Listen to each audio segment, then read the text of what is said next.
প্রিয় চাকরি প্রত্যাশী বন্ধুরা, আসসালামু আলাইকুম। আশা করি আল্লাহর রহমতে আপনারা সকলে ভালো আছেন।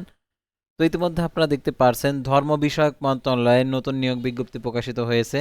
তো দেখতে পারছেন এখানে যে নিয়োগ বিজ্ঞপ্তি প্রকাশিত হয়েছে 29 এপ্রিল 2026 খ্রিস্টাব্দ তারিখে। সম্পূর্ণ রাজস্ব খাতভুক্ত নিয়োগ বিজ্ঞপ্তি তো দেখতে পারছেন, অর্থাৎ হচ্ছে ধর্ম বিষয়ক মন্ত্রণালয়ে। তো এই নিয়োগ বিজ্ঞপ্তি নিয়ে আজকের এই ভিডিও, অবশ্যই আপনারা ভিডিওটি শেষ পর্যন্ত দেখবেন। আর আপনি যদি অল জব নিউজ বাংলাদেশ এই চ্যানেলে প্রথমবার এই ভিডিওটি দেখে থাকেন, তাহলে আমাদের এই চ্যানেলটিকে সাবস্ক্রাইব করে রাখবেন, notification bell button all press করে রাখবেন, এই ভিডিওটিতে লাইক করে দিবেন। আর আমাদের ফেসবুক পেজে যারা ভিডিও দেখছেন, ফেসবুক পেজটি অবশ্যই ফলো দিয়ে রাখবেন। আমাদের ফেসবুক পেজ এবং ইউটিউব চ্যানেলে যে সকল আপডেটগুলো জানতে পারবেন, সরকারি বেসরকারি এনজিও, ডিফেন্স, শিক্ষক নিয়োগ, sales marketing, railway job, NGO job, এক কথায় সকল ধরনের নিয়োগ বিজ্ঞপ্তি। জরুরি প্রয়োজনে হোয়াটসঅ্যাপ নাম্বার দেওয়া রয়েছে, তাছাড়া ফেসবুক পেজের লিঙ্ক দেওয়া রয়েছে। আপনারা সরাসরি আমাদের ফেসবুক পেজে যুক্ত হতে পারেন। তো আমাদের ফেসবুক পেজে আপনারা সকল নিয়োগ বিজ্ঞপ্তির আপডেটগুলো জানতে পারবেন এবং বিভিন্ন ধরনের নিয়োগের সার্কুলারগুলো যদি ডাউনলোড করতে চান, তাহলে কমেন্ট সেকশনে গিয়ে আপনারা এই সার্কুলারগুলোর লিঙ্ক পাবেন, তো ডাউনলোড করে নিতে পারবেন। তো আর কথা না বাড়িয়ে আপনাদেরকে দেখে দিচ্ছি ধর্ম বিষয়ক মন্ত্রণালয়ের নিয়োগ বিজ্ঞপ্তি, অর্থাৎ ইসলামী ফাউন্ডেশনের প্রশাসন বিভাগে আর কি এই নিয়োগ বিজ্ঞপ্তিটা প্রকাশিত হয়েছে। তো দেখতে পাচ্ছেন এখানে যে নিয়োগ বিজ্ঞপ্তি,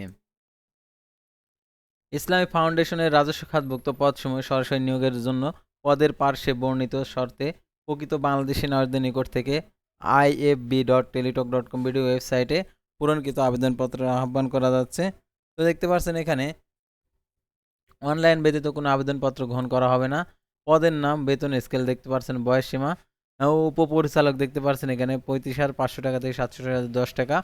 এটা অনূর্ধ্ব 40 বছর, পদের সংখ্যা 5টি। কোনো স্বীকৃত বিশ্ববিদ্যালয় হইতে দ্বিতীয় শ্রেণীর সম্মান সহ দ্বিতীয় শ্রেণীর স্নাতকোত্তর ডিগ্রি সমান মাদ্রাসা ডিগ্রি, সরকারি স্বশাসিত প্রতিষ্ঠানে প্রথম শ্রেণীর 8 বছরের চাকরির অভিজ্ঞতা। তারপরে দেখতে পাচ্ছেন সিনিয়র প্রোগ্রাম অফিসার, এটা 29,000 টাকা থেকে 63,410 টাকা, সপ্তমতম গ্রেড, অনূর্ধ্ব 32 বছর, পদের সংখ্যা 2টি। কোন দ্বিতীয় শ্রেণীর সমমান সহ দ্বিতীয় শ্রেণীর স্নাতকোত্তর ডিগ্রি এবং সমমান মাদ্রাসা ডিগ্রি, সরকারি চাকরিতে প্রথম শ্রেণীর 6 বছরের স্বশাসিত প্রতিষ্ঠানের প্রথম শ্রেণীর 8 বছরের অভিজ্ঞতা, চাকরির অভিজ্ঞতা।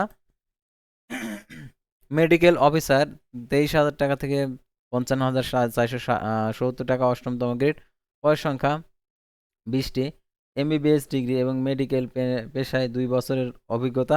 তারপর দেখতে পাচ্ছেন সহকারী পরিচালক 22,000 টাকা থেকে 53,060 টাকা, নবমতম গ্রেড, অনূর্ধ্ব 32 বছর, পদের সংখ্যা 8টি। প্রথম শ্রেণীর স্নাতকোত্তর ডিগ্রি এবং দ্বিতীয় শ্রেণীর সম্মান সহ দ্বিতীয় শ্রেণীর স্নাতকোত্তর ডিগ্রি সমান মাদ্রাসার ডিগ্রি থাকতে হবে। তারপর দেখতে পাচ্ছেন গবেষণা কর্মকর্তা 22,000 টাকা থেকে 53,060 টাকা, পদের সংখ্যা 2টি, 32 বছর, এটার প্রথম শ্রেণীর স্নাতকোত্তর ডিগ্রি থাকতে হবে অথবা দ্বিতীয় শ্রেণীর সম্মান সহ, অর্থাৎ অনার্স পাস সহ দ্বিতীয় শ্রেণীর স্নাতকোত্তর ডিগ্রি থাকলে আবেদন করতে পারবেন, অথবা সমান মাদ্রাসা ডিগ্রি। তারপর স্বাস্থ্য প্রশিক্ষক কাম মেডিকেল অফিসার 22,000 টাকা থেকে 53,060 টাকা, অনূর্ধ্ব 32 বছর, পদের সংখ্যা 3টি। আর এটার জন্য শিক্ষাগত যোগ্যতা স্বীকৃত বিশ্ববিদ্যালয় হতে এমবিবিএস ডিগ্রি থাকতে হবে এবং মেডিকেল কলেজে ইন্টার্নশিপ সমাপ্তির পর সরকারি বা স্বশাসিত প্রতিষ্ঠানে 2 বছরের চাকরির অভিজ্ঞতা থাকতে হবে।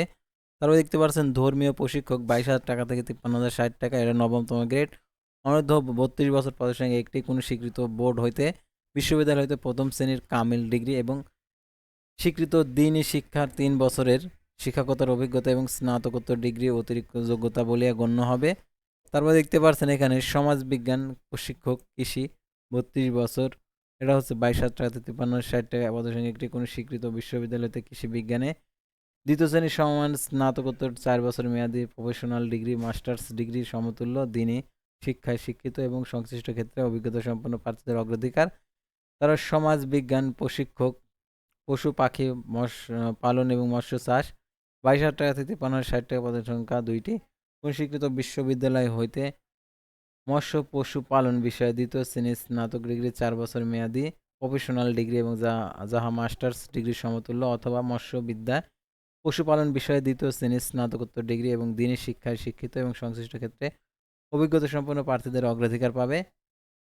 তারপর দেখতে পাচ্ছেন প্রোগ্রামার 22,000 টাকা থেকে 53,060 টাকা, অনূর্ধ্ব 32 বছর, পদের সংখ্যা 18টি, প্রথম শ্রেণীর স্নাতকোত্তর ডিগ্রি, দ্বিতীয় শ্রেণীর সম্মান সহ দ্বিতীয় শ্রেণীর স্নাতকোত্তর ডিগ্রি সমমান মাদ্রাসা ডিগ্রি।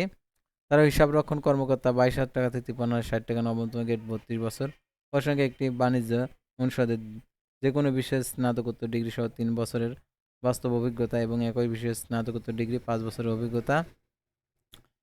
ভাষার শিক্ষক আরবি 22,000 টাকা থেকে 53,060 টাকা পদের সঙ্গে একটি আরবিতে দ্বিতীয় শ্রেণীর সম্মান সহ দ্বিতীয় শ্রেণীর স্নাতকোত্তর ডিগ্রি। তারা প্রোডাকশন ম্যানেজার দেখতে পাচ্ছেন 22,000 টাকা থেকে 53,060 টাকা, 32 বছর পদের সঙ্গে একটি স্নাতকোত্তর ডিগ্রি সমমান ডিগ্রি। প্রোডাকশন ম্যানেজমেন্টের 5 বছরের বাস্তব অভিজ্ঞতা। তো যারা আবেদন করতে চাচ্ছেন তো দেখতে পাচ্ছেন এখানে নিম্নে শর্ত বলে আবেদন ফর্ম পূরণ, পরীক্ষা অংশগ্রহণের ক্ষেত্রে অবশ্যই কীভাবে অনুসরণীয়। প্রার্থীকে iefb.teltalk.com ভিডিও ওয়েবসাইটের লিঙ্কে গিয়ে আর কি জনপ্রশাসন মন্ত্রণালয় কর্তৃক প্রবর্তিত নির্ধারিত আবেদনপত্র অনলাইনে আবেদন করতে হবে। প্রযোজ্য ক্ষেত্রে সরকার ঘোষিত সমমান ডিগ্রি গ্রহণযোগ্য হবে এবং অনলাইনে আবেদনপত্র পূরণ সংক্রান্ত নিয়মাবলী শর্তাবলী। অনলাইন আবেদনপত্র পূরণ ও পরীক্ষার ফি জমাদানের শুরুর তারিখ 5/5/2026 সকাল 9টা। অনলাইন আবেদনপত্র জমাদানের শেষ তারিখ 4/6/2026 বিকেল 4টা। উক্ত সীমার মধ্যে ইউজার আইডি প্রাপ্ত প্রার্থীগণ অনলাইন আবেদনপত্র সাবমিট করা হলে 72 ঘন্টার মধ্যে এসএমএস এর মাধ্যমে পরীক্ষার ফি জমা দিতে পারবেন। আর আবেদনপত্রে 329 পিক্সেল ছবি এবং 379 পিক্সেল স্বাক্ষর আপলোড করতে হবে। ছবির সাইজ 100 কেবি, স্বাক্ষরের সাইজ 60 কেবি হতে হবে, সাইজ 60 কেবি হতে হবে। আর অনলাইন পূরণকৃত তথ্য যেহেতু পরবর্তী কার্যক্রমে ব্যবহৃত হবে সেহেতু সেই অ্যাপ্লিকেশন কপিটি রঙিন প্রিন্ট করে সংরক্ষণ করে রাখবেন। এবং কত টাকা এসএমএস এর মাধ্যমে টেলটক প্রিপেড মোবাইল নাম্বার মাধ্যমে দিতে হবে সেটা এখন আপনাদেরকে দেখিয়েছি, অর্থাৎ 2টি এসএমএস এর মাধ্যমে দেখতে পারছেন 223 টাকা আপনাদেরকে প্রদান করতে হবে। সকল পদের ক্ষেত্রে 223 টাকা নির্ধারণ করা হয়েছে। তো তারপর আমরা পরবর্তী পাতায় চলে যাব। তো 223 টাকা আর কি কীভাবে দিবেন। আর যারা অনগ্রসর প্রার্থী রয়েছে অর্থাৎ সাধারণত অনেক অনগ্রসর প্রার্থী রয়েছেন তাদের ক্ষেত্রে আর কি ক্ষুদ্র নিগোষ্ঠী, শারীরিক প্রতিবন্ধী, তৃতীয় লিঙ্গ প্রার্থীদের ক্ষেত্রে সকল পদের ক্ষেত্রে 56 টাকা প্রদান করতে হবে। অন্যদের ক্ষেত্রে এটা প্রযোজ্য নয়। আর অবশ্যই কিভাবে টাকা প্রদান করতে হবে সেই পদ্ধতিটা এখানে দেওয়া রয়েছে, অনুসরণ করবেন।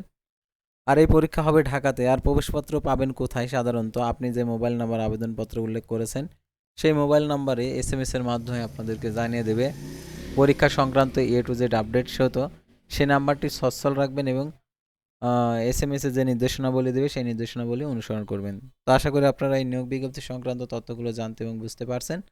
পরবর্তী ভিডিওতে আবার কোনো নতুন জব সার্কুলার নিয়ে আপনাদের সামনে হাজির হব। সে পর্যন্ত সবাই ভালো থাকবেন, সুস্থ থাকবেন আর আমাদের চ্যানেল এবং ফেসবুক পেজের সঙ্গেই থাকবেন। আল্লাহ হাফেজ।